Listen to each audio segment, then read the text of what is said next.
Very much. Our second speaker in this session will be James Taylor. James is Senior Fellow for Energy and Environment Policy at the Heartland Institute. James studied atmospheric science, government, and law while in university, so it's an ideal combination to be talking about climate change policy.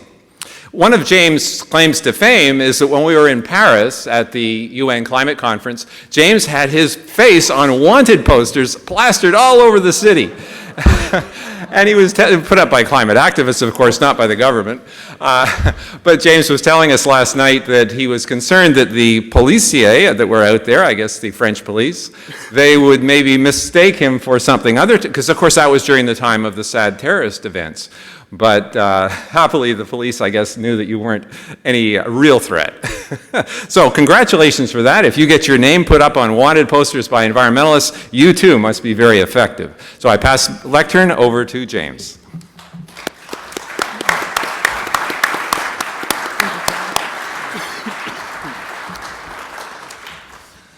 It's my hope and actual expectation that if policymakers in Washington, D.C., especially those that have an open mind, are listening to, watching this conference and the many speakers we've had today, as well as the 12 preceding international conferences on climate change, I think that we'll have very good policy resulting, because the scientific evidence is pretty compelling that we are not creating a climate crisis.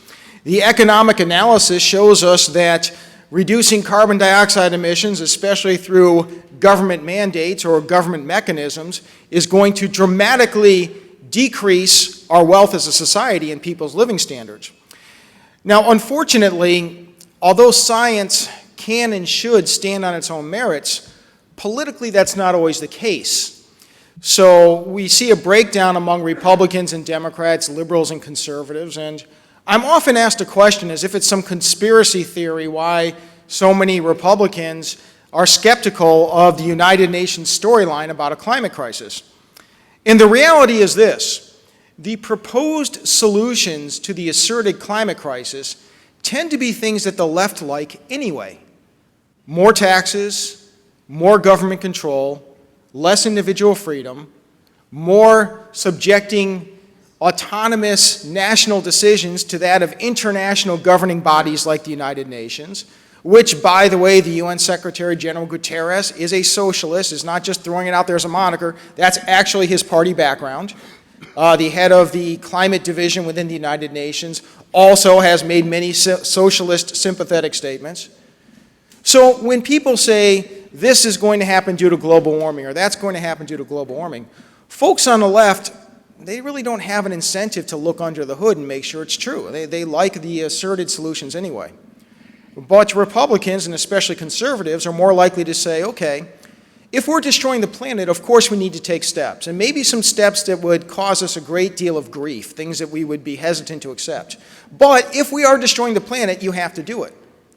But let's look under the hood of the science and make sure that the asserted solutions that have been the same solutions asserted to a whole assortment of claimed problems, that the science actually justifies the asserted solutions.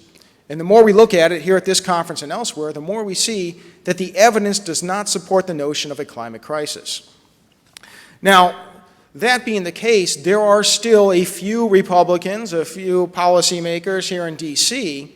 who have come out supporting whether it's a Green New Deal light, some other form of a watered-down Green New Deal, and saying that, well, we need a conservative Republican solution. Now, part of me doesn't even want to address this because it's just a few. A handful might even be saying too many. I can think of a few off the top of my head. Representatives Gates out of Florida, my home state, as well as Walden out of Oregon. Senators Lindsey Graham, Lamar Alexander. And when you have a few, of course, the media will flock to them and try to give the impression that this is momentum, even among Republicans. And it's simply not the case. So just last year, for example, when Congressman Steve Scalise, then the majority whip, called a vote on a carbon tax. Under any circumstances, could you support a carbon dioxide tax? Of course, the media calls it a carbon tax. It's really a carbon dioxide tax. Under any circumstances, could you support this? More Democrats voted no than the very few Republicans who voted yes. And that's pretty compelling. But the media narrative was, We had, I forget the exact number, was 4, 5, 6 Republicans. Even Republicans are now voting yes. Yeah, and more Democrats are voting no. But that being the case, it is still worth pointing out, and I hope that these Republicans who may be inclined to follow this path will be watching online, will have these videos presented to them. Perhaps people in this audience or people watching online will send a link to them, because I think that they do want to do what's best for their constituents, and the climate science, the climate economics, and even now, as I'd like to present, climate policy, their own political self-interest dictates that these government actions to restrict carbon dioxide emissions are not only science losers, economy losers, but they are also political losers. So here for my first slide, you see a picture of Congressman Greg Walden out of Oregon. And in a recent hearing, he led off with the statement, "Climate change is real." Now, I'm hoping and assuming that he just hasn't really been informed about the nature of the debate. If you've been watching this debate or this conference and others, you'll know that as skeptics as our skeptics can be, nobody disputes that climate change is real. In fact, a fundamental notion of skepticism of the asserted climate change crisis is that climate change has always happened. The climate is always changing. The real debate is not whether global warming has happened in the past century. To some extent, it's attribution. If humans are not the cause, well then of course we can't have a human-caused climate crisis. But even if humans are a cause, or even the primary or entire cause, if we are not creating a climate crisis, if the human condition, if the health of the environment is not significantly worse, then we don't have a climate crisis. But here you have Congressman Walden trying to frame the debate, or maybe falling for the trap of the environmental left, that the debate is climate change is real. And this is something that we need to educate Republicans on. So Congressman Walden, if you're watching, please understand, the debate is not between skeptics who say climate change isn't real and people from the United Nations who say it is. The question is, do we have a climate crisis? If there are Republicans and others who believe that the true debate is whether climate change is real, you are missing the key issue that divides skeptics and alarmists. And you do a gross disservice not only to science, but to your Republican constituents who elected you in the first place. For my next slide, we have a picture of Senator Lindsey Graham. And Lindsey Graham, look, he has been a very tried and true defender of President Trump. Nevertheless, I wish he'd defend President Trump on this very important issue. Here's a quote from Lindsey Trump earlier this year. "We owe it to the country to have an alternative to the Green New Deal." And so between Lindsey Graham and Matt Gaetz and Lamar Alexander, they propose a Green Real Deal or a Manhattan Project for renewable energy.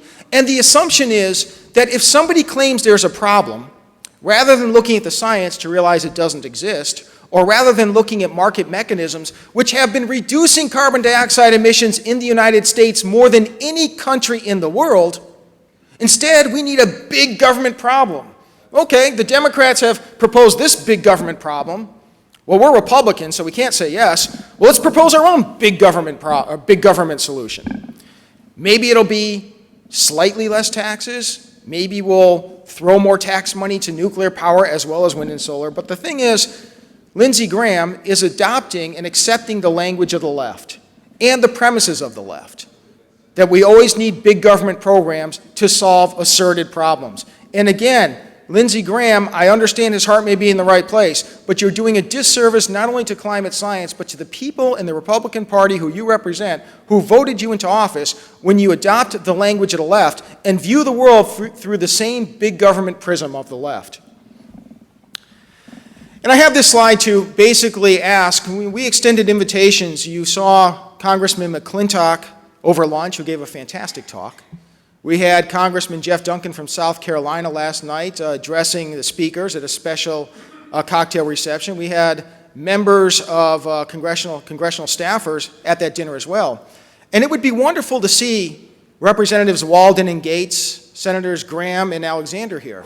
And I don't mean to present this in a challenge, in a hostile manner, but just in the manner of, look, if you are a Republican, if you believe in the principles of limited government and of a smaller government, a more efficient government, look at the science. Come here, engage with us. I find it difficult to believe that you can attend this conference or look at these presentations in this or previous conferences and believe we're facing a crisis. But if you do, let's bring the people who influence you.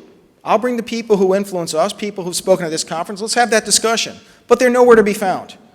So I hope that people will encourage these members of Congress, a very small number of Republicans, but nevertheless, they're doing the environmental left's bidding, to come look at the videos, come attend a conference, come have a discussion with the experts that we've had at this conference. Because I do believe if you do so, you'll come a little closer to the truth that's been discussed here today.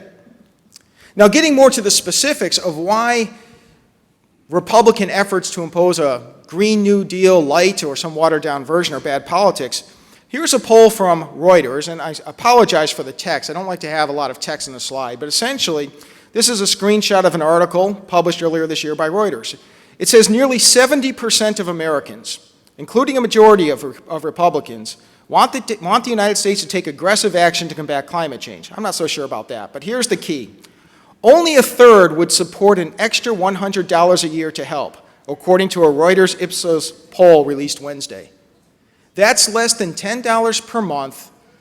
Only a third, not even a third, would pay $10 a month for these programs. Oftentimes, we have the environmental left or the media citing these polls, which are pretty meaningless, saying, people want you to take action.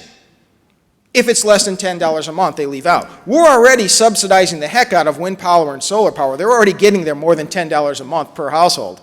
But the point is, Americans may in some pie-in-the-sky thing say, yeah, let's show a little concern and take some action, but not a Green New Deal light, not a Manhattan Project for renewable energy. Keep this in mind. It's not just your Republican base that you are betraying by doing this, whether it's intentional or inadvertent, but it's Americans across the board, voters across the board.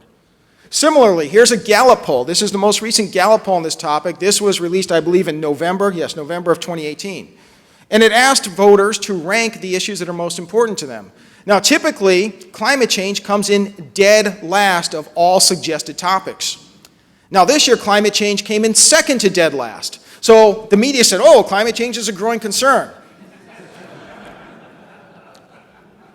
And do you know why it came in second to last rather than last? Because there was a new issue that was inserted in that poll. And that issue is, are you concerned about the Russian collusion with the Trump administration?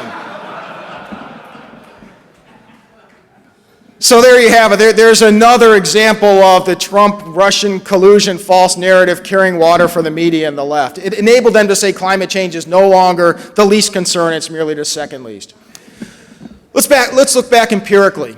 Republicans who have said that we need to take action on climate change, and the way to win votes and voters in the future is to show that concern.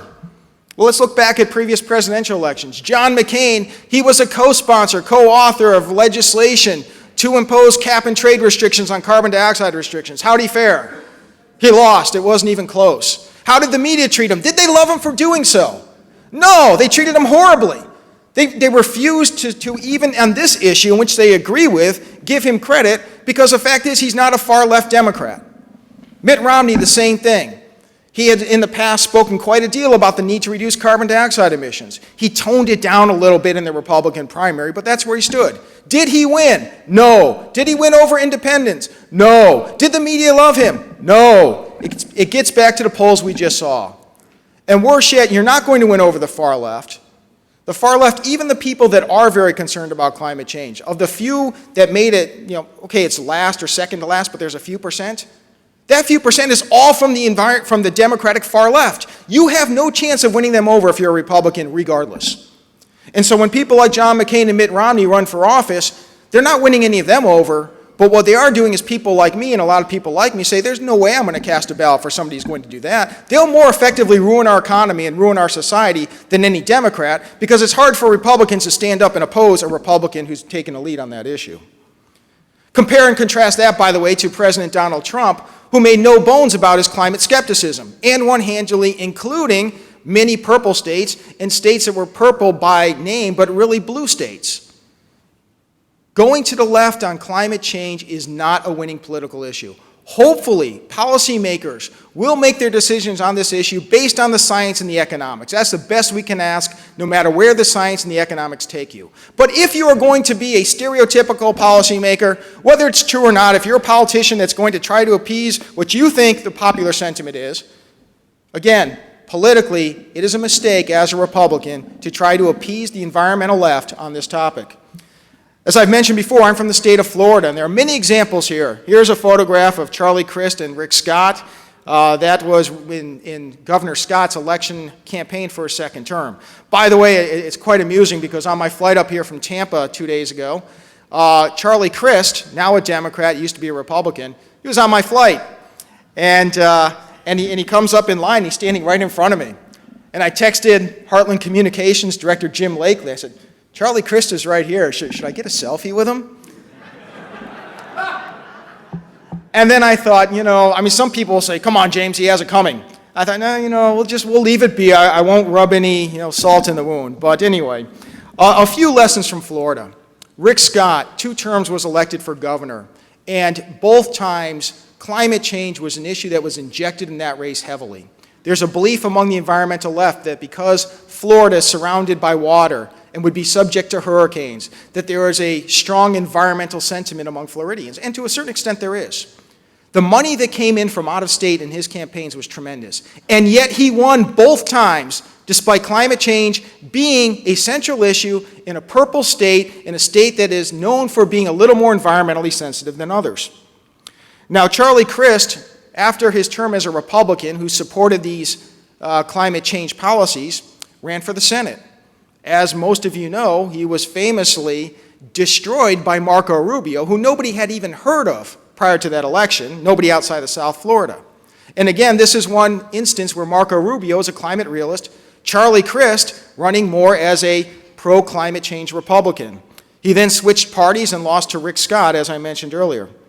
Marco Rubio, in his election since, again has portrayed the climate issues interjected heavily in his campaign, and he wins in this purple state.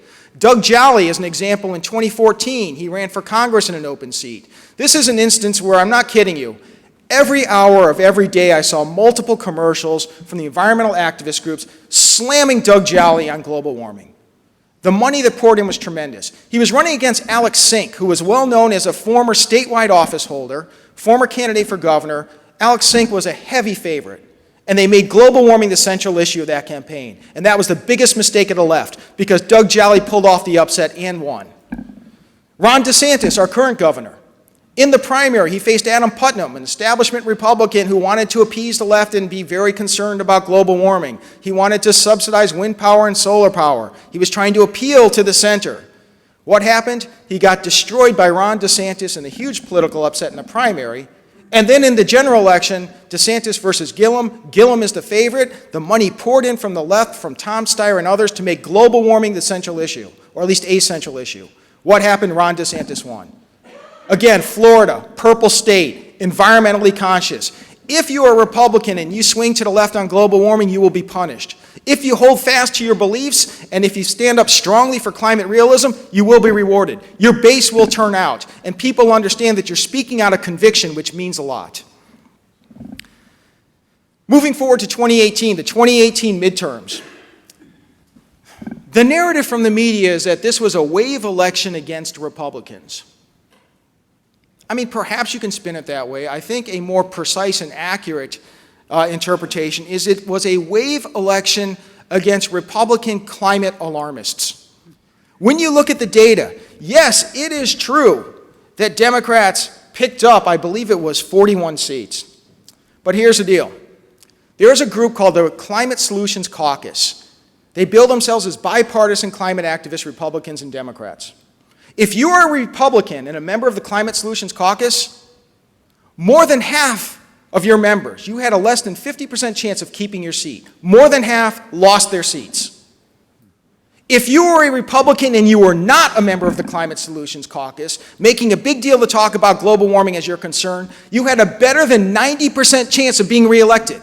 Republicans who held firm on their beliefs and on the science won overwhelmingly. It was Republicans, yes.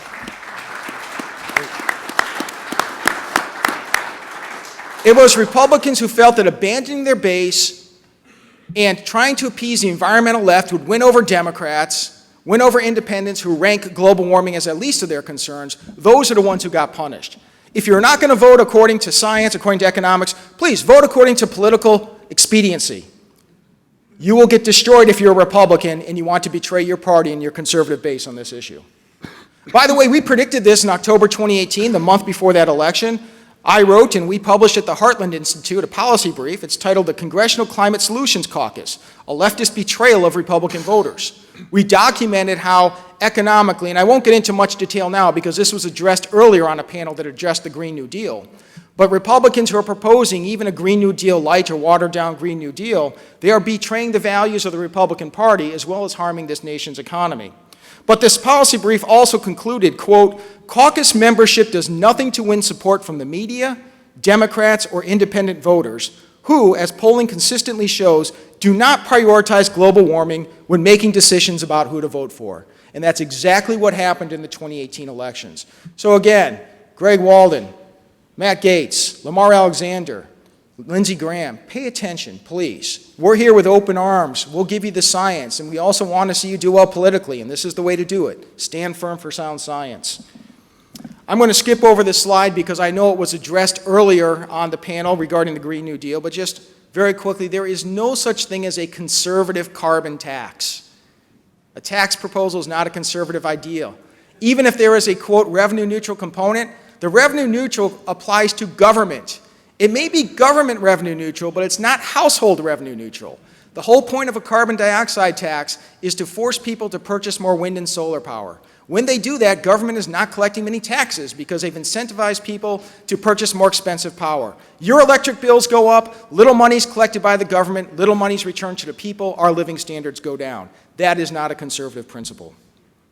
And the final political trap that Republicans should be aware of is this. Earlier this year, Alexandria Ocasio-Cortez, responding to these Republican pushes for Green New Deal light or something similar, she said, the world is going to end in 12 years if we don't address climate change.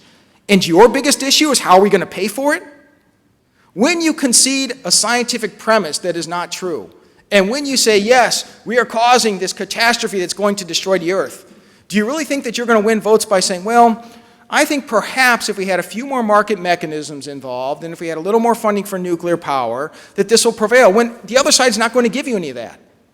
So the pressure is going to be give the other side what they want, and then afterwards we'll talk about subsidies for nuclear power or whatever else, which aren't necessarily good ideas anyway.